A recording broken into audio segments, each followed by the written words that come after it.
All right, guys, welcome back to Adventure Belt. My name is Kelly, and this is the very famous Tanner from Expedition Overland, and we're gonna do a full walk around of the Tundra. Stay tuned.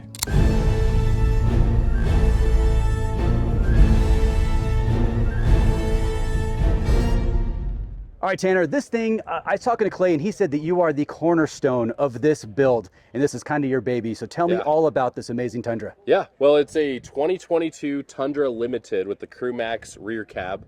It has the 3.5 liter twin turbo V6. We weren't able to get the hybrid model in the time frame that we were after just because of the shortages right now.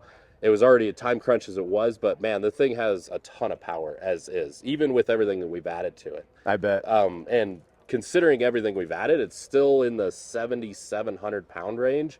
So it's not crazy overbuilt on the weight either, which has been very nice. But I'm sure you're not done, are you? No. No. Well, I mean, we're pretty close. Pretty close, yeah. There's always I saw one thing on there that I'm like, that needs to change. Yeah. All right, so let's get into, has it been re-geared yet?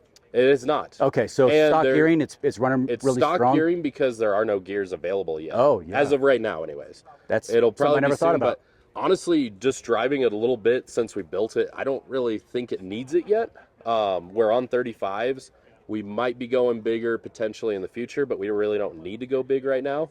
And with the power of that V6, I mean, it still puts you in the seat when you get on it. Nice. Yeah. That's impressive because, you know, the Tacoma, little lackluster in that department. So yeah, we had to go deep in our Tacomas, which really helped, but yeah, this has a lot of power as it is. Yeah. All right, so everyone's already seen your video of the newest build where you guys did the suspension, but let's go over really quick your suspension on it. Yeah, so it's Icon.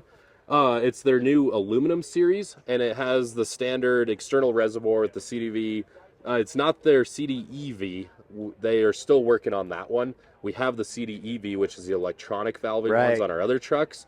So this is the standard, really good Icon suspension. Yeah, oh, no. Right? What was crazy about it is they had the front coils, coilovers on the front, rear shocks, but we had no rear spring option yet. And miraculously, we found out that the 80 series Land Cruiser rear springs are a perfect fit for 2022 Tundra. And so we have the heavy load capacity. I think it's 800 pounds over factory weight that they can handle.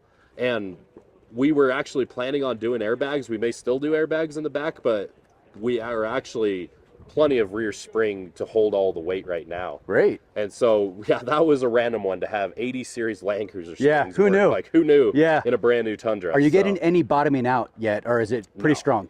No, I mean, it's still got a lot of lift in the back. Unfortunately, we finished the build on Monday before the show. So the amount of driving we've done is basically from our shop to where we had them shipped on flatbed truck down here. Because we just didn't want to risk the truck for the upcoming trip and everything. So we still have a lot of testing to do, but for the amount of lift we have in the back, and I mean, it's still pretty light because we have no gear. It's not outfitted yet. Right.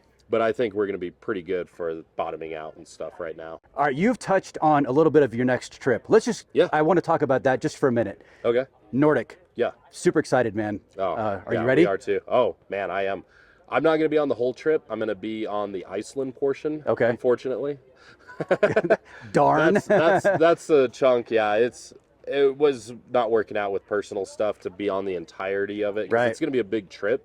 Super excited for what we're all going to get, but yeah, I'll be on the Iceland portion. Okay. I can't wait. It's going to be amazing. Yeah, everyone is on the edge of their seat. I actually posted a reel last night of Clay giving the announcement, and there was a huge positive outpour of excitement for you guys' trip. So yeah, it's fun to be back at Expo at the normal time, and we can actually announce our trips again, because last year there was no Expo that we were able to announce anything. So but yeah, it feels good to be back for sure. Excellent. All right, and it starts at Poland, and it's going to Iceland? It's going to be, so a lot of that's still to be determined because we're still figuring out shipping, but we're hoping to maybe do some humanitarian work in the Poland region with refugees coming out of Ukraine. There's going to be a special team for that, and then we're going to work our way up through the other countries, Sweden, Denmark, and then eventually we're going to end in Iceland. Perfect. So it's going to be the grand finale because Iceland is Iceland. Right. It's gonna be amazing. Yeah. And when Clay announced Poland, I'll be honest, my spidey sense in the back, I was just like, ugh, because it's still kind of a warm zone. Yeah. Being that close to your crane, is there concern about that? Or you guys for just sure. I'm sure you're taking all the precautions, right? Yeah, we're watching it very closely. We're gonna have some very top guys on the team helping us with it, and we're not gonna do anything risky. Of course. Well, that's great. Yeah, we'll good to be hear. Safe about that. We just want to you guys will all come out. back safe. That's all that matters. Yeah, all right, exactly. excellent. All right, let's get back to the build. Yeah. Lockers, factory rear e-locker. Factory rear. Okay. No lockers other than that. Okay. Again, just where we're going to be going with it right now, we don't really feel like we need it, and with the options right now, it's just not a priority. Yeah. Same with the gearing. You know, we're not building this to be a rock crawler. We're going to be touring. We're going to be doing a lot of a lot of big mile pushes. So we want to keep that drivability. I mean, not that lockers affect your drivability, but it's just not a necessity yet. Yes. Not yet. Not yet. But it might be in the future. It might be. Wheels and tires. Yeah. Icon wheels. Yep. Icon wheels. General. Right now, these were just wheels that we had in the shop available. We're working on getting a different wheel for it. Nothing special, just one that fits it a little better. Okay. And then, of course, we have the general X3 grabber mud train. It's our tried and true workhorse tire. It's a 35-inch 1250 in the 17-inch size. I got to ask, why not 37s? All right, so if you get 35s on the Tacomas, because they're better, why not go 37s on the Tundra? Just, it's not a size that we need yet. Right. I mean, a 35 is a great size tire. If we were going to be doing a lot more hardcore trails, we would go 37s. But with 37s, you got to look at regearing. You got to look at chopping a lot more. There's just a lot more than just putting a bigger tire on there. And it's like, we don't need it yet. So we're going to stick with 35s, learn the truck.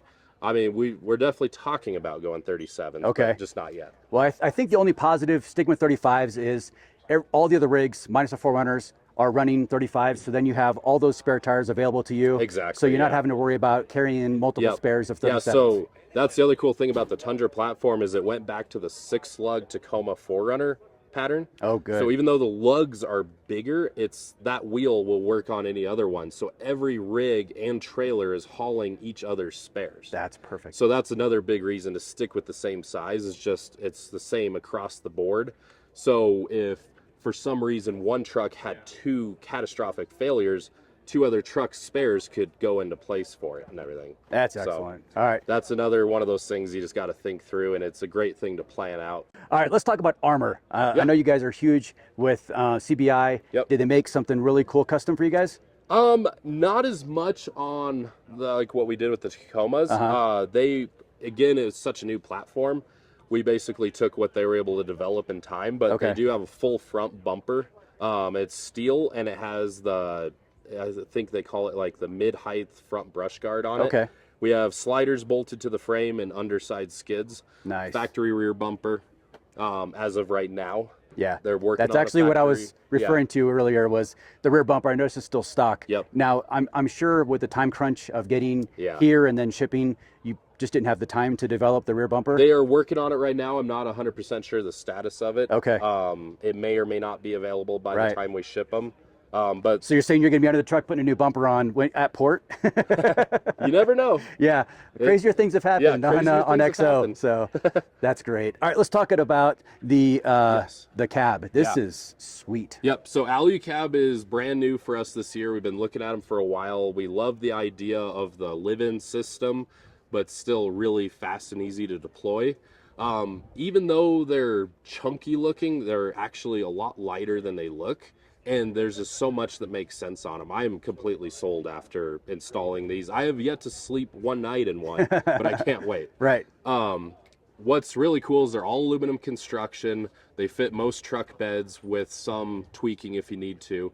The best part of them is that the tent itself is designed to hold your bedding and up to a 3-inch extra topper mattress. Oh, wow. And be able to close and everything. In the past, we're always having to tear all of our stuff out, stuff our sleeping bags, store our pillows somewhere else. But for long distance international travel, just to be able to close and open your tent, your bed's already made, it's going to make a big difference. And it's a stand-up area inside as well. The whole bed platform can be pushed up with your bedding into the roof when it's deployed. And then you can have a full standing area inside. Dude, that's amazing. So it's that's a perfect. live-in system, especially with our goose gear cabinetry in there. too. It's a live-in system, and you don't have to tear down your bed every single morning and night, Right. which is amazing. That sounds very cool. That sounds like just a snap setup. You're just going to be Oh, yeah. there, set up, Yep. ready to sleep if you need be, and That that's extra great. efficiency makes all the difference when it's week after week Yes. after week. I Yeah. mean, that adds up a lot. That's true. And then I'm assuming Alucab awning. Yep, Alucab, it's their 270-degree awning. Again, it's the first big awning like this we've had that one person can just walk around, tie it off. You don't even need a support leg on it if the weather's good. And so we're really excited about that one too, just how easy the setup and teardown is. So those are things that we're always looking at for long distance. You know, weekend warrior stuff, it doesn't matter as much, but man, it adds up.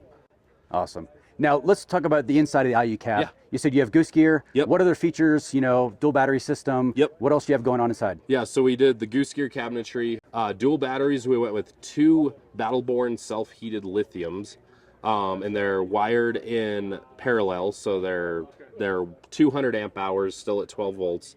On this corner of the bed, we mounted behind the goose gear cabinetry a twin air ARB air compressor with their air tank, and that's just plumbed to the back with a chuck so you can air up after airing down.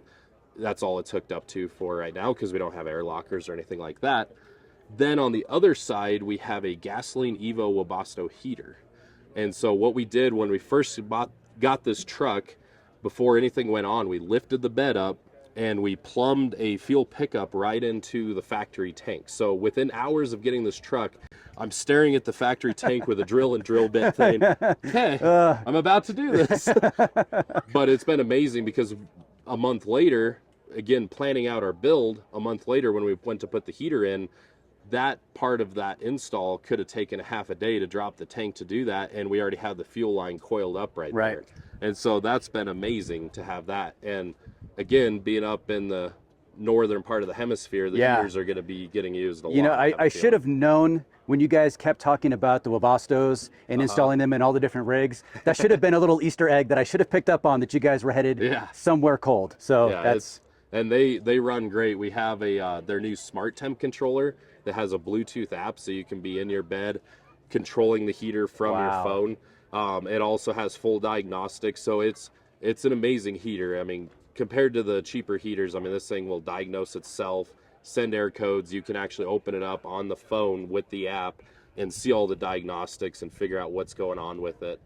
That's right so there. cool. It's amazing. So cool. And so managing our dual battery system, we have the Red Vision from RedArc with the Manager 30, and that's mounted right here in the side panel in the Alucab. And basically it's our entire house controls and our... Unfortunately, I have to cut you guys off. That is going to be the end of the interview. I had a technical issue at the time. Basically, my card filled up, had no camera guy, wasn't paying attention to the camera. So Tanner, I apologize for cutting the interview short. However, to wrap the rest of it up, we talked about the interior of the Tundra, which was very, very minimalist. They kept the Tundra inside very clean, basically just another Manager 30 screen inside the to manage all the lights and accessories. And it came out really, really nice. I hoped you guys liked that interview. Tanner, thank you so much for taking the time to spend with me and talking about your new adventures, the Tundra, and just Exo's mission. You guys rock. I hope you guys enjoyed the video. If you did, be sure to hit that thumbs up. Be sure to subscribe, helps channel grow, and I will see you guys next time.